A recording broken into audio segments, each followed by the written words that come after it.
Hi అండి, అందరికీ నమస్కారం. నేను మీ వేణుగోపాల్ రెడ్డి. భారతదేశంలో విద్యా వ్యవస్థలో వివాదాల పుట్టిల్లు. నిన్నటిదాకా నీట్ కాంట్రవర్సీని మనం అందరం కూడా చూసాము. 24 లక్షల మంది సుప్రీంకోర్టు జడ్జిమెంట్ విషయాలు అన్నీ నడిచి మొత్తం కథ సుఖాంతమైంది. సో ఎప్పటి నుంచో గత 10-15 ఏళ్ళ నుంచి 15 ఏళ్ళ నుంచి మేము బీఎస్సీ అగ్రికల్చర్ అడ్మిషన్స్ చేస్తూ ఉన్నాం. ఈ అగ్రికల్చర్ అడ్మిషన్స్ చేసేటప్పుడు నిత్యం నిరంతరం అప్పటి నుంచి ఇప్పటి వరకు ఎప్పుడూ కాంట్రవర్షియల్ అయినటువంటి ఒక టాపిక్ గురించి ఈరోజు మనం డిస్కషన్ చేసి విద్యార్థులకు ఉన్నటువంటి అనేక సందేహాలను నివృత్తి చేసే ప్రయత్నం చేస్తాము. సో ఆ యొక్క వివాదాస్పదమైనటువంటి టాపిక్ ఏంటంటే ICAR colleges versus non ICAR colleges. ఈ విషయం గురించి మనతో చర్చించడానికి మా బ్రదర్ రాజశేఖర్ మీతోటే ఉన్నాడు.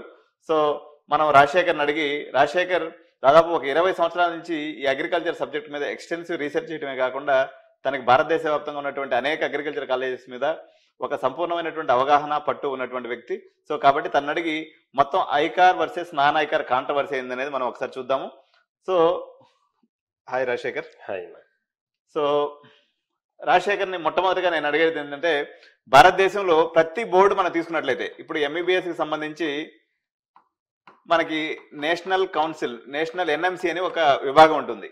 అదేవిధంగా ఫార్మసీ మనం తీసుకున్నప్పుడు ఫార్మసీ కౌన్సిల్ ఆఫ్ ఇండియా ఉంటుంది. ప్రతి దానికి ఇప్పుడు ఆయుష్ డిపార్ట్మెంట్ అనేది ఆయుష్ కోర్సెస్ సంబంధించి ఆయుష్ డిపార్ట్మెంట్ ఉంది. ఇన్ని డిపార్ట్మెంట్స్ పర్ఫెక్ట్ గా పనిచేస్తున్నప్పుడు మన ఐకార్ అనే వ్యవస్థ మాత్రం ఎప్పుడు అస్పష్టమైనటువంటి సమాచారంతో ఇటు ప్రజల్ని ఇటు సమాజాన్ని కన్ఫ్యూజ్ చేస్తూ ఉంటది అనమాట. ఎందుకంటే భారతదేశంలో ఎక్కడా లేనటువంటి రూల్ అయినటువంటి ఐకార్ రికగ్నిషన్ లేకపోతే గవర్నమెంట్ జాబ్స్ లేవనేటువంటి రూల్ రాష్ట్రంలో ఉంది. మొట్టమొదటిసారిగా ఇన్ని గవర్నమెంట్ బాడీస్ ని చేయగలిగినటువంటి భారత ప్రభుత్వం ఎందుకు ఐకార్ యొక్క రికగ్నిషన్ విషయంలో ఇంత దోబూచులాటాడుతుందనే విషయాన్ని రాజశేఖర్ మాటల్లో తెలుసుకుందాం. అయితే ఇక్కడ ముందుగా అప్రూవల్స్ విషయంలో స్టూడెంట్స్ ఒకటి గమనించాలండి. జనరల్ గా ఇప్పుడు మీరు ఏ విధంగా అయితే చెప్పారో, మెడిసిన్ ఉంది, ఎంబీబీఎస్, అలాగే వెటర్నరీ తీసుకున్న, ఫార్మసీ కోర్స్ తీసుకున్న, అగ్రికల్చర్, ఇలా ఏవైనా ప్రొఫెషనల్ కోర్సెస్ తీసుకుంటే కనుక వీటిల్లో ముందుగా మనం ఎంబీబీఎస్ తీసుకుంటే ఇది వరకు మనకు ఎంసీఐ ఉండేది, మెడికల్ కౌన్సిల్ ఆఫ్ ఇండియా. ఇది కొంచెం మనకి ఇప్పుడు ఏమైపోయిందంటే ఎన్ఎంసీ, నేషనల్ మెడికల్ కమిషన్ అయిపోయింది. అలాగే వెటర్నరీలో తీసుకున్నా కూడా మనకు VCI, veterinary council of India నుండి, ఫార్మసీ తీసుకుంటే PCI, pharmacy council of India నుండి. ఇవేవైతే ఉన్నాయో ఈ బాడీస్ అనేది కంప్లీట్ గా ఇవి అప్రూవల్స్ తోటే ఈ కోర్సెస్ అనేది రన్ చేయాలి. రెండవది, ఇక్కడ బిఎస్సి అగ్రికల్చర్ విషయానికి వస్తే ఇక్కడ అప్రూవల్ కాదండి కావాల్సింది, ఇది ఐసీఆర్ అక్రెడిటేషన్ అంటాము. సో ఐసీఆర్ ఏదైతే ఉందో ఇది ఒక అక్రెడిటేషన్ బాడీ. ఇది అప్రూవల్ అనేది ఇవ్వదా రాజశేఖర్? ఇది అప్రూవల్ కాదండి, ఓన్లీ అక్రెడిటేషన్. ఇది సో ఇక్కడ అప్రూవల్ కు అక్రెడిటేషన్ అనేది చాలా డిఫరెన్స్ ఉంటుంది. ఈ డిఫరెన్స్ తెలుసుకుంటే గనక మనకు ఎందుకు ఇండియాలో బిఎస్సి అగ్రికల్చర్ కోర్స్ కు ఐసీఆర్ అక్రెడిటేషన్ ఉన్న కాలేజెస్, యూనివర్సిటీస్ ఉన్నాయి, ఐసీఆర్ అప్రూవల్ లేకుండా కూడా చాలా కాలేజెస్ ఎందుకు రన్ అవుతున్నాయి అనేది మనకి ఇక్కడ క్లారిటీగా అర్థమవుతుంది. ముందుగా అప్రూవల్స్ తీసుకుంటే గనక ఏదైనా మెడిసిన్ అయినా, ఆయుష్ కోర్సెస్ తీసుకున్నా, డెంటల్ తీసుకున్నా, ఈవెన్ వెటర్నరీ, ఫార్మసీ లాంటి, నర్సింగ్ ఏ కోర్స్ తీసుకున్నా కూడా డెఫినెట్ గా ఒక యూనివర్సిటీ అయితే కనుక యూజీసీ గుర్తింపుతో పాటు కంపల్సరీ ఆ ఏదైతే రెస్పెక్టివ్ బాడీ నుండి అప్రూవల్ అనేది మ్యాండేటరీగా ఉంటేనే కాలేజ్ ఎస్టాబ్లిష్ చేసి రన్ చేయడానికి పర్మిషన్ అనేది ఉంటుంది. వితౌట్ అప్రూవల్ ఈ కోర్సెస్ ఏవి కూడా రన్ అవ్వవు. అంటే ఇది మ్యాండేటరీ అప్రూవల్స్ అనేది. వేరేస్ అక్రెడిటేషన్ వచ్చేసరికి ఇక్కడ మనకి ఏమవుతుందంటే బిఎస్సి అగ్రికల్చర్ కు ఐసీఆర్ అక్రెడిటేషన్ ఏదైతే ఉందో ఒక అక్రెడిటేషన్ బాడీ మాత్రమే. అంటే అక్రెడిటేషన్ అనేది మ్యాండేటరీ ఏం కాదు. అప్రూవల్ అనేది మ్యాండేటరీ కానీ అక్రెడిటేషన్ అనేది మ్యాండేటరీ కాదు. మనం ఈవెన్ ఇంజనీరింగ్ లాంటి కోర్సెస్ కు తీసుకుంటే గనక మనకు నాక్ అక్రెడిటేషన్, ఎన్బిఏ అక్రెడిటేషన్స్ ఇవన్నీ వింటూ ఉంటాం.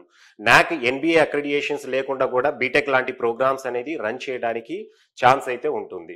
సో ఇక్కడ కూడా అగ్రికల్చర్ కోర్స్ రన్ చేయడానికి ఐసీఆర్ అనేది ఒక అక్రెడిటేషన్ బాడీ మాత్రమే. కాబట్టి కోర్స్ అనేది బిఎస్సి అగ్రికల్చర్ ఈ అక్రెడిటేషన్ లేకుండా కూడా మనకి ఇండియాలో చాలా యూనివర్సిటీస్ అనేది ఉన్నాయి. ఈవెన్ మన తెలుగు రాష్ట్రాల్లో కూడా ఎన్నో యూనివర్సిటీస్ అనేది రన్ అవుతున్నాయి. అలానేసి ఐసీఆర్ అక్రెడిటేషన్ లేకుంటే ఈ డిగ్రీ ఎందుకు చెల్లుబాటు అవ్వదు, లేదా స్టూడెంట్ 4 years కెరీర్ అయిపోయిన తర్వాత ఎటువంటి జాబ్లకు ఎలిజిబిలిటీ ఉండదు అనేది ఏముండదు. ఒక అగ్రికల్చర్ అలైడ్ కోర్సెస్ కు మాత్రమే, అంటే బిఎస్సి అగ్రికల్చర్ కోర్స్ కంప్లీట్ చేసిన తర్వాత అగ్రికల్చర్ అలైడ్ ఏవైతే జాబ్స్ ఉంటాయో, మనకు అగ్రికల్చర్ ఆఫీసర్ అవ్వచ్చు, బ్యాంకింగ్ సెక్టార్లో ఫీల్డ్ ఆఫీసర్ అవ్వచ్చు, అగ్రికల్చర్ ఎక్స్టెన్షన్ ఆఫీసర్, ఇలాంటి పోస్టింగ్స్ కు మాత్రమే నాన్ ఐసీఆర్ యూనివర్సిటీస్ లో చదివిన స్టూడెంట్స్ కు ఎలిజిబిలిటీ ఉండదు. జనరల్ గా సివిల్స్ అవ్వచ్చు, గ్రూప్స్ అవ్వచ్చు, హైర్ ఎడ్యుకేషన్ అవ్వచ్చు, నాన్ ఐకార్ లో చదివిన ఏ స్టూడెంట్ అయినా కూడా మళ్ళీ హైర్ ఎడ్యుకేషన్ చేసుకోవడానికి ఇలాంటి general degree related course, general degree related job opportunities అనేది ఎలిజిబుల్ అవుతారు. సో ఇక్కడ ఈ డిఫరెన్స్ అనేది గమనించాలి. ఈ కోర్సెస్ అన్నిటికేమో మనకు అప్రూవల్స్ అనేది కంపల్సరీ, అప్రూవల్ ఉంటేనే కోర్స్ రన్ చేయాలి. ఈ ఐసీఆర్ అక్రెడిటేషన్ అనేది ఒక అక్రెడిటేషన్ బాడీ కాబట్టి ఇది లేకుండా కూడా యూనివర్సిటీస్ అండ్ కాలేజెస్ అనేది రన్ చేయడానికి వాళ్ళకు ఒక రైట్ అనేది ఉంది. కాబట్టి మనకి ఇండియాలో నాన్ ఐసీఆర్ అక్రెడిటెడ్ యూనివర్సిటీస్ కూడా చాలా ఉన్నాయి. 10% ఐసీఆర్ అక్రెడిటేషన్ తో యూనివర్సిటీస్ ఇండియాలో ఉంటే colleges and universities, 90% without ICR accreditation అనేది యూనివర్సిటీస్ ఉన్నాయి. అందుకే మనకు రెండు రకాలుగా, ఏ కోర్స్ కు లేనట్టు ఒక బీఎస్సీ అగ్రికల్చర్ కు మాత్రమే అక్రెడిటేషన్, నాన్ అక్రెడిటేషన్ కాలేజెస్ అనేది ఎక్కువగా కనపడుతూ ఉంటాయి. ఇంకా సరళమైన భాషలో తీసుకున్నప్పుడు ఈ అప్రూవల్స్ అనేది ఇంజనీరింగ్ అంటే మీ అందరికీ తెలుసు కదా, ఏఐసిటిఏ అనేటువంటి ఒక బాడీ ఉంటుంది, all India council for technical education. వాళ్ళు వచ్చేసి ఇంజనీరింగ్ కాలేజీకి అప్రూవల్ ఇస్తేనే ఇంజనీరింగ్ కాలేజ్ రన్ అవుతుంది. మీకు ఒక విషయం తెలుసా, ఏఐసిటి అప్రూవల్స్ లేకుండా కూడా బీటెక్ వాల్యూ ఉంటుంది. సో ఏదైనా ప్రైవేట్ యూనివర్సిటీస్ తీసుకున్నప్పుడు వాడికి వితౌట్ ఏఐసిటి అప్రూవల్ కూడా వాళ్ళు బీటెక్ ప్రోగ్రామ్ రన్ చేస్తుంటారు. That it self is valid in India. ఇక్కడ అక్రిడిటేషన్ అనే దానికి మీ అందరు కూడా బాగా ఎక్కువగా విన్నటువంటి పదం వచ్చేసి ఎన్బిఏ, నాక్. రాజశేఖర్ చెప్పినట్టుగా ఈ అక్రిడిటేషన్స్ ఉంటాయి కదా, ఎన్బిఏ అక్రిడిటేషన్, నాక్ అక్రిడిటేషన్, ఎన్ఐఆర్ఎఫ్ ర్యాంకింగ్.